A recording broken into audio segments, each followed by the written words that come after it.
Hello, I'm John Brewer, Chief of the Gilbert Police Department, and I would like to welcome you today to our program entitled Badge of Honor. It's designed to give you, the citizens of Gilbert, an intimate look at your police department in action.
Welcome back to another episode of Badge of Honor.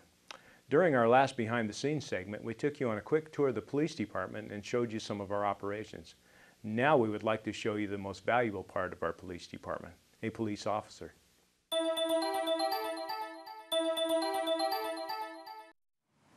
Hi, I'm Sergeant Nancy Gardner. I'm a patrol sergeant for Team 3 with the Gilbert Police Department. I've been an officer and sergeant with the Gilbert Police Department for 10 years. I'd like to give you an overview of the functions of a patrol officer.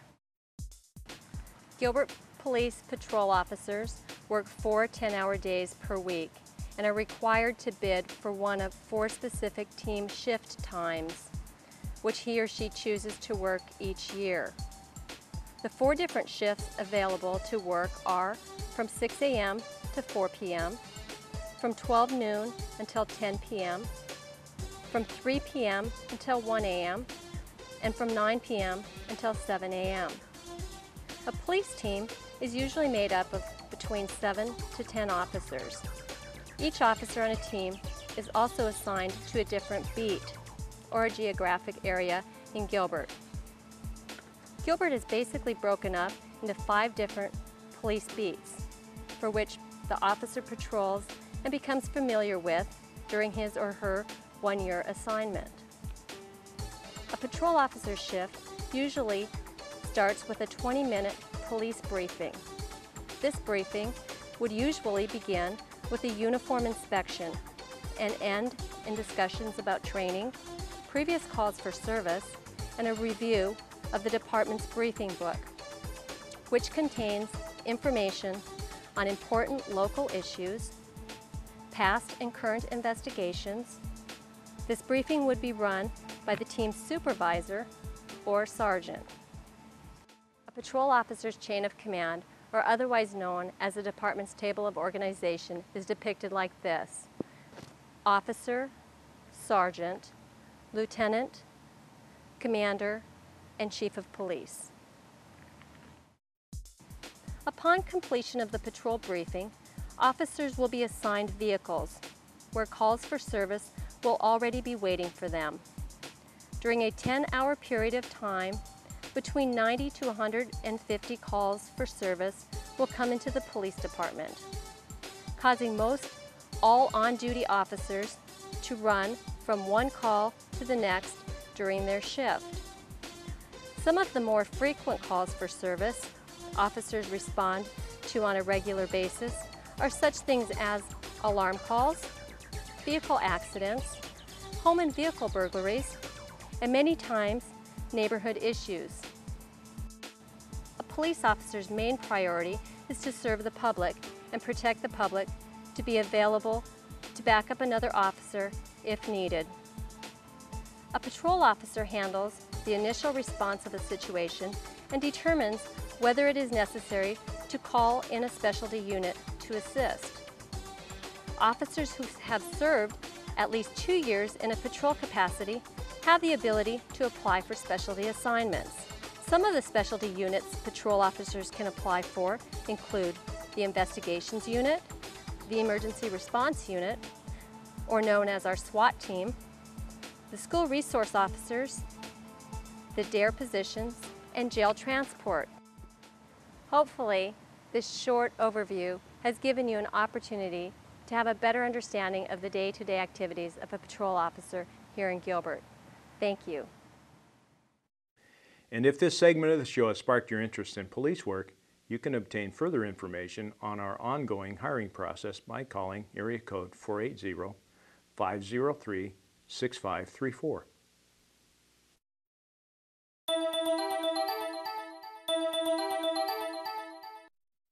With the holidays just around the corner, we need to take a few simple precautions to keep ourselves and our belongings safe.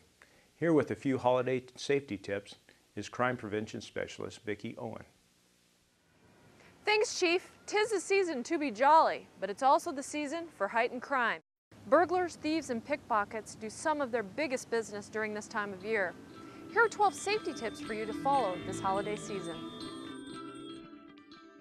First, when shopping, stay alert. Ladies, keep your purses tightly under your arm at all times, or leave your purse at home and carry your cash, a credit card, and checks in various clothing pockets. Second, gentlemen, don't put your wallets in your back pocket. Put it either in the front pocket of your coat or in your pants, wherever it's harder to attain. Third, don't pay for items with large amounts of cash. You never know who might be watching. Fourth, make sure you park in well-lit parking areas and walk with authority. Do not look like a victim. Fifth, do not overburden yourself with packages. Take several trips to deposit packages into your vehicle. Sixth, if storing gift purchases in your vehicle, do not store them in plain view. Place them in your trunk and out of sight, and make sure that your vehicle is locked at all times. Seventh, if you plan to purchase gifts over the internet, consider using one credit card exclusively for that purpose, and always review your credit card statements when you receive them. Eighth, if sending gifts through the mail, make sure you bring them directly to the post office. Do not leave them in a neighborhood or personal mail drop. Ninth, don't leave your drapes open for everyone to see your tree and all of your gifts. It is actually better to spread Christmas gifts throughout your home and store the gifts in closets and cupboards, again out of sight. 10th, if going away for the holidays, make sure that you close and lock all of your windows and doors and arrange for someone to look after your house and bring in the mail and newspaper. 11th, you should also place your lights and a radio on a light timer to give your home the illusion someone is there while you're away. And 12th, when the holidays have ended and you have opened that wonderful surround sound, big screen television and computer, don't forget to break down all of your boxes. We don't want to advertise to the criminals what great gifts we now own in our home. Remember, by using a little planning and common sense this holiday season, many of these crimes can be avoided. Have a safe and wonderful holiday. Thanks for the tips, Vickie. Nothing can ruin the holiday spirit more than becoming a victim of a crime. Speaking of the holidays, the Gilbert Police Department is proud to be participating again in this W. Stephen Martin Annual Holiday Toy Drive. The W. Stephen Martin Police Toy Drive was established to give individual police officers across America the opportunity to make a difference in the lives of at-risk children and their families by opening doors, hearts, and lines of communication with gifts of understanding, trust, and love at Christmas. As part of this program, the Gilbert Police Department is currently accepting donated toys, which can be dropped off in the collection boxes located in the police lobby, which is open 24 hours a day. Any new toy is accepted. Once these toys are collected, volunteers will transport the toys from the police department to the W. Stephen Martin Central Toy Warehouse. 2 to 3 days before Christmas, Gilbert police officers will personally shop for families which he or she has adopted through the performance of their regular duties and hand deliver the gifts to the families in need. We hope you can be a part of this wonderful program, which will make a big difference in the lives of so many Gilbert children and their families this holiday season. Now let's take a short break. Those of us in law enforcement have a number of really powerful crime-fighting tools at our disposal. But the most powerful one could very well be you. That's right, you and a telephone. Silent witness, Not only can your anonymous call help make our streets safer, you can earn up to $1,000 if your information helps lead to an arrest or indictment. It really does pay to fight crime.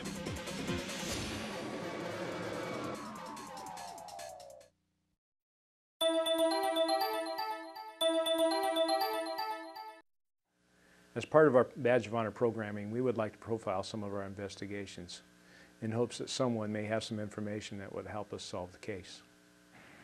Hi, I'm Officer Les May. On August 17th at 7 a.m., a black male suspect wearing a ski mask entered Nice Cleaners, a Gilbert dry cleaning business. The suspect entered through the rear of the business as the owner was opening his front doors. At gunpoint, the suspect asked the business owner to place all of the cash from his register and wallet into a trash bag. But this business owner's nightmare did not stop there. After giving up all of his cash, he was directed to the back door of the business and instructed to get into his white cargo van and drive through an ATM. Once inside the van, the suspect placed a rope tightly around the victim's neck while hunched behind the driver. The suspect also pointed a gun at the victim. Upon arrival at the bank ATM, the suspect instructed the business owner to withdraw money and return to Nice Cleaners. The victim was then instructed to walk back into the business while the suspect fled the scene by an unknown means. Similar incidences have occurred throughout the East Valley involving a black male subject fitting the same description. The suspect is described as black male, 6'1", medium build, approximately 165 pounds, with dark eyes, and wears a dark-colored ski mask and brown gloves. In other incidents, the black male subject wore a ski mask which revealed a white skin pigmentation around one eye. If you have any information regarding this case, please contact Detective Chris Fixel at the Gilbert Police Department at 480-503-6561. Thank you.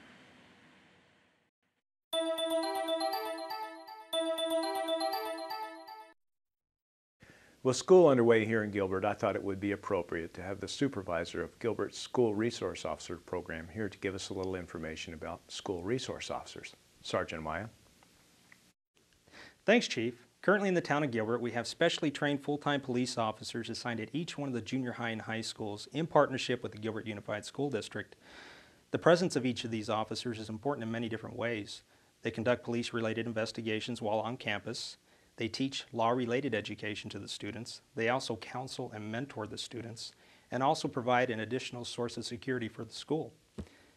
But enough of me. I'd like to take the viewers into each one of the high schools and take a look at each one of the SROs on their daily duties.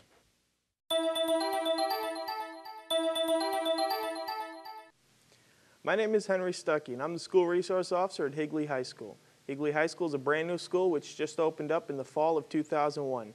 The best part about this position is working on the ground level with the administration to establish a crisis plan for the safety of the students and the staff. We use this safety plan to evacuate students and faculty in the event of an emergency situation. I also conduct criminal investigations when a violation of the law occurs on campus. Such violations include, but are not limited to, theft, assault, and possession of illegal substances.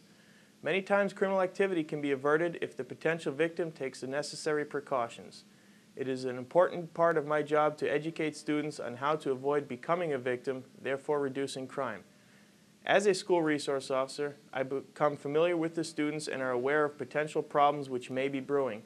Without intervention, these scenarios could escalate into more serious situations.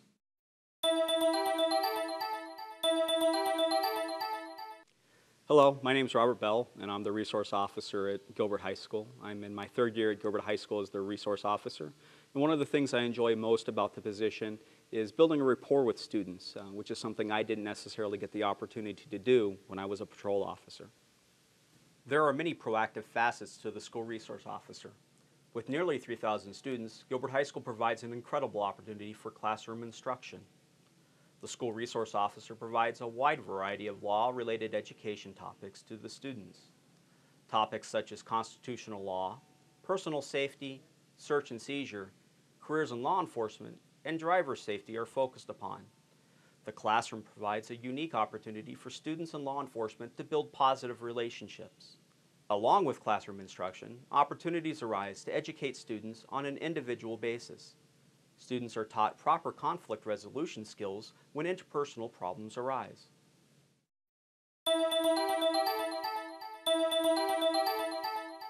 Hi, I'm Rick Borum, and I'm the School Resource Officer at Highland High School. I began my third year here at Highland in the fall of 2001. My favorite thing is getting to know the kids, learning about them, their backgrounds, and watching as they mature through the years. We have a wide variety of kids from 9th through 12th grade, so you're looking at an age range of anywhere from the very upper side of 13 to we have kids who are attending here that are 19 years old.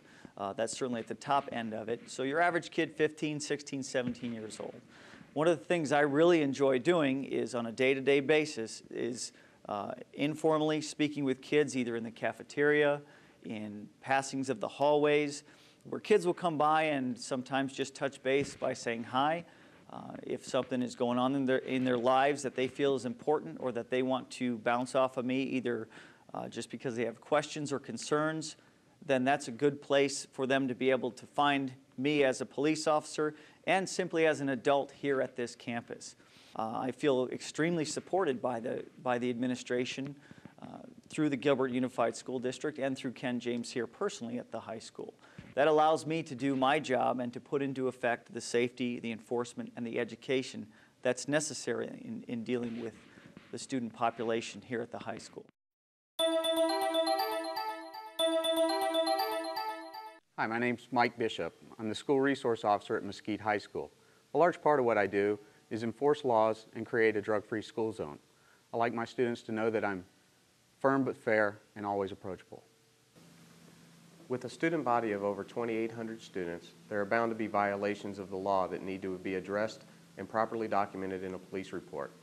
By enforcing laws in the school and educating students about those laws, I hope to have a positive effect on reducing crime within the school. When parents send their children to high school, they expect their children will be safe. I believe that enforcing violations involving drugs and violence is paramount. Mesquite High School has a zero-tolerance policy when it comes to drugs and violence.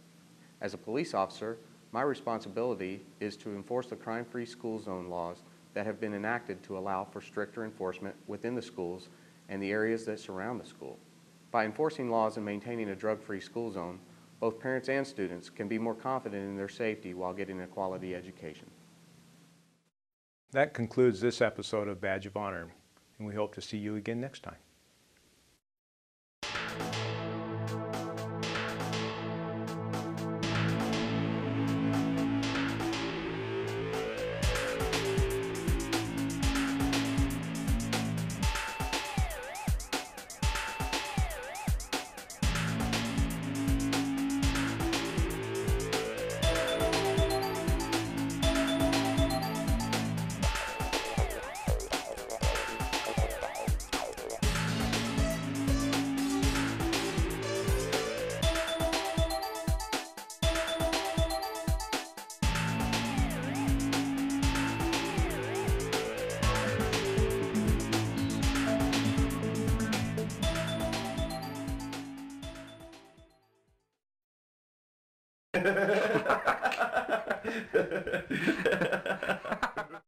Department's table of organization is depicted like this. You have a patrol officer, a sergeant, patrol lieutenant. Sorry, it's not patrol lieutenant, it's just a lieutenant. Yeah. Do not step out of the car, please, sir.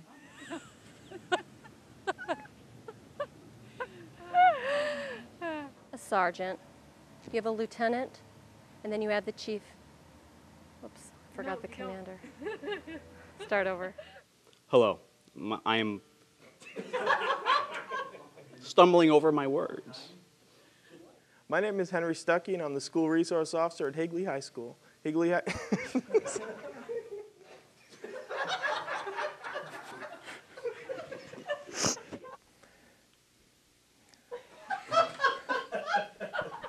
You guys need the cards. You can't put them through that. Thanks, Chief. Come on, Dave, how much is a teleprompter? I want a teleprompter. Thanks, Chief. During our last behind the scenes segment, we took you on a quick tour of the police department, and Sergeant Dan Pringle just dropped something. This is getting old. Thanks, Chief. To give us a little information about Gilbert School Resource Officers, and I'm gonna get this one of these days. For Pete's sake, give me a break.